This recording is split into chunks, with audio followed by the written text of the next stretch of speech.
Dogar motor साहब गाड़ी आपने मुझे दी है। ये ये तो पेंट आप पेंट करते हो यहाँ, गाड़ी मुझे देगी उसको दे रहे हो। ਇਹਨੂੰ ਨਹੀਂ ਵੇਚੀ ਸੀ आपने तो मुझे दी थी। भाई आप ਇਹ ਚੱਕਰ ਕੀ ਹੈ ਤੁਹਾਡੀਆਂ ਸ਼ਕਲਾਂ ਨਵਾਂ ये बंदे हम शक्ल ने ਹੈ आपने दी किसको दी? आपने तो मुझे दी थी। ਮੈਨੂੰ ਤਾਂ ਇਹ ਵੀ ਨਹੀਂ ਪਤਾ ਲੱਗਦਾ ਮੈਂ ਤੁਹਾਨੂੰ ਦਿੱਤੀ ਕਿਹਨੂੰ ਦਿੱਤੀ पेमेंट मैंने आपको की है, गाड़ी आपने उसको दे दी। मैंने भी तो आपको पेमेंट की थी। ਚਾਬੀ ਆਪਕੋ ਆਪको नहीं होगा की है कोना ਉਹ ਕਿਤੇ ਬਰੂਪੀਆਂ ਤਾਂ ਨਹੀਂ ਹੈਗੇ ओ भाई की चक्कर है आपने किसी और को दे दी गाड़ी आपने किसी और को दे दी। डॉक्टर साहब ठीक नहीं कर रहे। ਭਾਈ ਸਾਡਾ ਨਵਾਂ ਸ਼ੋਰੂਮ ਹੈ ਤੁਹਾਡੀ ਮਿਹਰਬਾਨੀ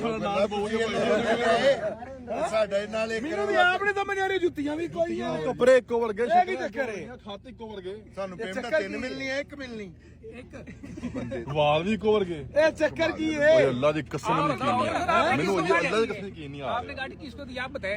ਮੈਨੂੰ ਤੇ ਆਪ ਨਹੀਂ ਪਤਾ ਲੱਗਣ ਡਿਆ ਅਬ ਖਾਇਆ ਨਾ वैसे भाई जूते भी सेम है। ਜੁੱਤੀਆਂ ਵੀ ਸੇਮ ਨੇ ਪਜਾਮੇ ਸੇਮ ਨੇ ਹੈ डॉक्टर जेन्युइन है।